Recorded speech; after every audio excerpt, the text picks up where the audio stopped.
Bonjour à tous et bienvenue dans ma chronique. Ça m'a fait énormément plaisir de savoir que la première vidéo que j'ai eu à faire concernant les artistes a beaucoup plu et j'ai vu que ça a été beaucoup suivi par vous. Merci de continuer de me suivre. Mais aujourd'hui, dans ma chronique de ce jour, je vais abandonner un peu mes envolées lyriques pour utiliser un langage efficace et trash afin que mon message puisse se faire entendre par la cible. Non mais franchement, entre nous, c'est quoi cette éducation que nous donnons à nos enfants aujourd'hui? 90% des jeunes en Côte d'Ivoire, et là je suis encore gentil, ils sont effrontés, ils sont incultes et ils sont ignorants des bonnes manières liées au respect. Ils sont impolis avec tout le monde, avec les personnes âgées, en passant par leurs enseignants jusqu'à leurs parents. Une impolitesse nos limites, comme dirait l'autre. La raison, elle est toute simple. La famille qui est représentée comme le premier noyau des socialisations a totalement démissionné de son rôle. La plupart ne sont même plus des parents. Ils sont juste des géniteurs parce qu'un parent qui est digne du nom, il éduque ses enfants et il leur transmet des valeurs humaines, des principes à ces enfants-là. Mais vous constaterez avec moi que désormais, nos enfants, c'est le quartier qui les éduque, c'est la télévision qui les éduque, c'est la nounou qui les éduque, c'est Internet qui les éduque, c'est les voisins qui les éduquent, c'est les mauvaises compagnies qui les éduquent, c'est les vidéos pornographiques qui les éduquent, c'est les chaînes bizarres avec les clips bizarres qui les éduquent. Et à la fin, nous sommes surpris qu'ils se droguent, qu'ils fument ou qu'ils aient des petits amis à 10 ans qui deviennent des brouteurs et j'en passe. La majorité des couples travaillent. Alors, quand on rentre tout fatigué du boulot, la seule chose dont on s'attue, c'est de savoir s'ils sont vivants, s'ils sont lavés, s'ils sont nourris. Les rendements scolaires, le langage de l'enfant qui est en train de changer, son état mental, ses mésaventures de la journée, c'est le cadet de notre souci. Parce qu'on a mieux à faire. Qu'est-ce que fait maman? Maman se met devant la télévision pour regarder Novelas TV ou Nina TV ou sur la chaîne I, ou bien elle est sur son portable en train de raconter sa journée à ses copines, ou enfin, elle se retrouve sur Facebook, sur Snapchat, sur Twitter, sur je ne sais quoi d'autre, en train de causer, en train de s'affairer, en train de continuer d'expliquer sa vie. Ou encore, c'est monsieur qui lui aussi n'est pas rentré totalement d'ail, je veux dire ivre, après un after-work assez arrosé, il est sur son ordinateur en train de finir le travail qu'il avait commencé au boulot, en train de faire encore des rapports. Bon, finalement, qui va les expliquer? Donc vous allez vous reproduire et vous comptez sur des gens pour pouvoir éduquer vos enfants. À vous, chers parents, qui, pour vous débarrasser des enfants et pour montrer que vous les aimez, vous leur dites oui à tout. Vous ne les refusez rien. Et souvent même, vous allez jusqu'à les défendre lorsqu'ils font les pires bêtises. Une fille que vous habituez à dire oui à tout, à la fin, elle aussi, elle ne fait qu'imiter ce geste. Parce qu'on ne donne que ce qu'on a reçu. Elle va finir par dire oui, tiens. Au tonton du quartier, oui, tiens. Au voisin de classe, oui, tiens. Au professeur, oui, tiens. Au dialogue le boutiquier, oui, tiens. Au DJ du maquis d'en face, oui, tiens. Finalement, elle devient au plus, c'est-à-dire donneuse universelle. Avant, les enseignants avaient le droit. Ils avaient même un devoir sur l'éducation des enfants. Ils faisaient des rapports des attitudes et des habitudes des enfants auprès des parents. Ils connaissaient la famille en question. Ils avaient des bons rapports avec le père, avec la mère. Ils échangeaient. Ils avaient le téléphone qu'ils partageaient. Ils s'appelaient. Lorsque l'enfant faisait une grosse gaffe, aussitôt, le parent était informé. Ce qui faisait qu'à la maison, il allait être copieusement corrigé. À l'école, il allait être copieusement corrigé. Parce que l'éducation était comment? Elle était une éducation qui était globale. Alors, certains parents, comme moi à mon époque, lorsque je fréquentais, ils allaient jusqu'à acheter des chicottes spéciales pour aller donner aux enseignants pour leur dire de bien bastonner l'enfant lorsqu'il se comportait mal. Mais de nos jours, écoutez, de nos jours, ce n'est plus la même chose. D'ailleurs, même, ils ont décidé qu'on ne les frappe plus. C'est pourquoi les résultats sont aussi mauvais. Mais si tu touches à un seul enfant aujourd'hui, son père va venir dans l'école avec ses titres, avec ses galons, avec son carnet d'adresse, avec ses « tu sais qui je suis ». Ou bien c'est la mère qui viendra te dire qu'il a fait 9 mois dans mon ventre, je n'ai pas poussé, on m'a déchiré, il est sorti par sa aérienne, c'est mon œuf et ne le touche pas. C'est à cause de ça qu'ils sont gâtés. Or, nous tous on connaît odeur d'œuf gâté. Nous tous on connaît que Javel en grain ne mouille pas odeur d'œuf gâté. 100 ans d'odeur dans son corps parce que tu l'as pourri et parce que tu dis que c'est ton œuf. Ce que vous êtes devenu aujourd'hui est le résultat de l'éducation stricte et parfois sévère que vous avez reçue. Et voyez que ceux qui ont réussi dans la vie sont ceux qui ont souffert dans leur enfance. Ils ont vécu des choses difficiles, pas que ce soit bon qu'ils aient souffert dans leur enfance, mais ça a permis de les construire et de faire d'eux des personnes qui sont meilleures. Comment vous pouvez admettre que des enfants regardent la télé jusqu'à... ils sont des paresseux, tu les entends dire que je suis majeur. Mais ça tombe bien si tu es majeur, va prendre ta maison, monsieur ou madame la majeure. Chers parents, ne nourrissez jamais quelqu'un qui est majeur. Parce que lorsque quelqu'un est majeur, la seule façon de le démontrer, c'est d'aller prendre chez lui à la maison. Les autres sont majeurs de promotion, toi tu trouves que tu es majeur. Finalement, voici moi mon point. Il faut certainement penser à une institution pour défendre les droits des parents vis-à-vis des enfants. Parce qu'il y a beaucoup de parents qui sont victimes de leurs enfants. Et puis vous, parents, parfois vous êtes aussi en cause parce que vous ne passez pas du temps à bavarder avec vos enfants. Vous faites des choses devant eux qui renforcent leur impolitesse. Par exemple, tu te déshabilles devant ton enfant, tu te laves avec lui, tu le fais participer à tes causeries d'adultes. Et quand tu es au téléphone, lui aussi il veut parler. Et tu lui passes le téléphone pour qu'il cause avec tes amis. Alors, il ne peut pas parler avec tes amis parce que ce n'est pas de son âge et c'est un enfant. Tu fais des palabres de couple avec ton mari ou le mari fait des palabres avec sa femme devant l'enfant. Et après, tu vas lui dire, mon cœur, non, c'est pas bon de se battre. Mais si, c'est bon, puisque toi, tu l'as montré. Finalement, il devient le monsieur qui mord tout le monde dans le quartier. Et à la fin, tu es surprise qu'il ait fait. Mais il a pris cela de toi-même, tes attitudes, de palabreuse. Les enfants, je vous explique. Les enfants, ils écoutent très peu. Les enfants, ils imitent et ils copient ce qu'ils voient. C'est pourquoi vous voyez, vous criez sur eux, ça ne change rien. Mais vous verrez que ce que vous êtes en train de faire, ils vont imiter la chose. Alors, vous-même, débrouillez, vous pouvez être des modèles avant de pouvoir les modeler et de pouvoir les modéliser. Toi, parent, il est 13 h. Nous sommes dans le mois de mars. Il fait hyper chaud. C'est toi seul, tes enfants, qui font un bruit et un boucan terrible dans le quartier.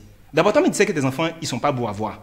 Gros ventre, petit cuit, teigne sur la tête de toutes les pièces. Ils ont les morts dans les narines et c'est eux qui sont agités comme des possédés. Et quand on veut parler, tu trouves que les gens sont jaloux de tes enfants et que tout le monde crie dans l'immeuble et que voilà, c'est toujours eux. Mais ce sera toujours eux tant qu'ils vont faire des bêtises et tant qu'ils vont crier pour déranger toute l'assemblée et pour déranger tous les voisins. Voici un autre cas qui m'énerve au-delà de tout. Tu es parent d'élève. Ton fils va dans une école prestigieuse qui coûte hyper cher. Je dirais par exemple la Farandole. Il a matin petit déjeuner, il a un goûter, il a agent de poche, il a chauffeur, il a maître de maison. C'est Gilles Thoury même qui a cousu sa tenue d'école. Il revient à la fin avec 5 de moyenne. Il te dit, papa, il y a 5 de moyenne. Et toi, tu dis, ouais, c'est cool, ça va aller, c'est pas grave. Parce que tu te dis que ton argent va suffire. Mais l'argent achète tout sauf l'éducation. Parce que l'éducation que tu es en train de lui donner aujourd'hui, c'est ce qu'il va appliquer quand il va grandir. Alors, si un enfant te parle de ses droits, la seule chose que tu as fait, montre-lui ta droite. Le jour où tu entends sortir de sa bouche un simple petit trou, sortir de sa bouche, comme on dit ici à l'Ivoirien, le trou, c'est que la possession a commencé, il faut le délivrer de cette possession. La Bible même dit, n'épargne pas la chicotte de l'enfant. Ça sauvera son âme. Et ça, c'est sûr que tout le monde veut que leurs enfants soient bien, soient un modèle. Mais ça commence depuis qu'ils sont petits. Parce que les grandes personnes que vous voyez, ils ont commencé au bas âge, on les a éduqués, on les a cadrés, on les a suivis de façon stricte pour qu'ils deviennent de bonnes personnes. Ensuite, voici le topo. Moi, je dis ça, souvent quand je dis, on dit que j'exagère. Mais écoutez, un enfant pas le gifler, ça peut être une pièce à conviction comme toi, à la fin. Un enfant n'utilise pas ta ceinture pour le chicoter, ta ceinture risque de se couper pour rien. Ce que tu fais, tu le pinces. Et quand tu le pinces, tu augmentes le volume. Je veux dire que ça reste dans son corps, mais il sent quand même. Parfois aussi, tu peux abuser des jeunes cocotards. Au passage, ce n'est pas interdit. La seule chose que tu vises à atteindre, c'est que tu veux que ton enfant soit un modèle, qu'il soit quelqu'un qui va, ça dit quelqu'un dont l'éducation sera un modèle dans la société, quelqu'un dont il sera fier de présenter. Ensuite, écoutez, les enfants, ce sont de gros manipulateurs. Tout ce qu'ils font chaque jour, c'est de chercher à tester jusqu'à quelle limite ils doivent aller avec vous. S'ils pleurent pour rien du tout, ou ils te font des chantages, ignore ses pleurs. D'ailleurs, même pleurer, c'est bon pour les poumons, ça développe la respiration. Laisse-le pleurer autant qu'il voudra. Quand il finira de pleurer, il va s'élever, il va revenir à lui-même. Mais le jour qu'il pleure, pour une chose que tu cèdes à son chantage, ça sera la formule qu'il va utiliser chaque fois, pour que il puisse t'obliger à le faire. Je sais que certains droits des enfants vont dire « Oh, c'est scandaleux ». Mais le scandale, c'est de laisser voir son enfant aller dans une direction et voir ce que nous observons aujourd'hui. Ils diront certainement que non, mais c'est des enfants, on ne doit pas les battre quand ils sont petits. Bon, si on ne les bat pas quand ils sont petits, c'est à quel moment on va les battre? Lorsqu'ils seront plus musclés que toi, c'est là que tu vas les battre. Nous sommes civilisés, c'est dépassé. Non, nous sommes des personnes civilisées, c'est dépassé. Ça, désormais, il faut parler à l'enfant, il faut inviter Super Nanny. Super quoi? Bon, attends, moi je vais mon enfant et je compte sur Super Nanny pour venir l'éduquer. Et tu les vois, c'est les mêmes là qui pleurent après. Non, j'en peux plus, je suis à bout. Vraiment. Bon, attends, si toi, tu es son parent, tu n'en peux plus. Bon, qui en peut? Qui va faire? Qui peut? Pour parler de façon triviale. Si toi, tu l'as mis au monde là, tu ne peux pas là, qui va pouvoir le faire? Et ce que les gens oublient, c'est que ton enfant, ce n'est pas pour un moment que c'est ton enfant, il est ton enfant à vie.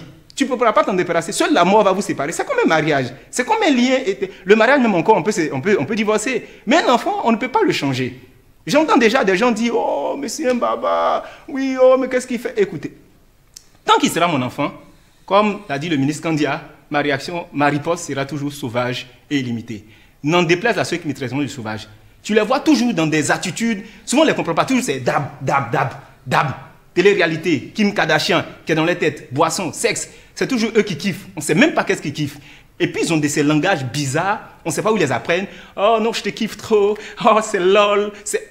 Parler français, vous les voyez, ils sont forts pour écrire des textos. Ils ne lisent jamais. Ils sont tous sur Internet, sur Facebook, sur les réseaux sociaux, incapables de faire une seule dictée. Et ils sont fiers. Certains même vont jusqu'à faire des foyers dans le foyer de leurs parents. D'autres vont insulter les parents. D'autres vont aller jusqu'à frapper les parents. Certains ils volent l'argent du marché. Et tu les vois sur désormais, comme on dit, ils ne peuvent pas aller en boîte. La solution qu'ils ont trouvée, c'est quoi? C'est qu'eux-mêmes, ils se promènent avec des boîtes ambulantes. Tu les vois sur le chemin de quoi avec des grosses baffes comme ça, avec la musique hip-hop. Il a zéro de moyenne en anglais, mais c'est les chansons hip-hop qu'il écoute, américains de surcroît en anglais, ce qui veut dire qu'il ne comprend absolument rien.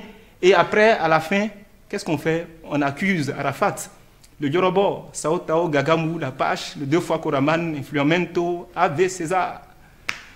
Mais bon, quand on est dans un pays où le modèle, c'est Arafat, ce n'est pas surprenant ce qu'on a comme éducation vis-à-vis de nos enfants. Je tenais cette fois-ci à être cru, à dire mes vérités, à dire aux personnes que la jeunesse, ce n'est pas une carrière. On a appelé à grandir, on a appelé à passer à autre chose.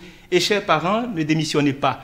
Parce que si vous laissez l'enfant suivre les clips comme coller la petite, mais à la fin, ce qu'il va faire, vous regardez les clips, c'est que des grossièretés qui passent à la télévision. Les clips deviennent de plus en plus trash. Et c'est ça, vous allez voir, même l'éducation de nos filles sont basées sur ce qu'elles voient à la télé. Elles ont comme modèle les personnes qui ne sont pas dignes de modèle. Des personnes comme telles que les Kim Kardashian, je ne sais pas quoi encore. Et je ne sais pas qui lui a dit qu'on peut réussir facilement dans la vie. Ils sont tous des artistes, des chanteurs, ils les ont pour modèle, mais ne feront rien pour pouvoir avancer dans leur vie.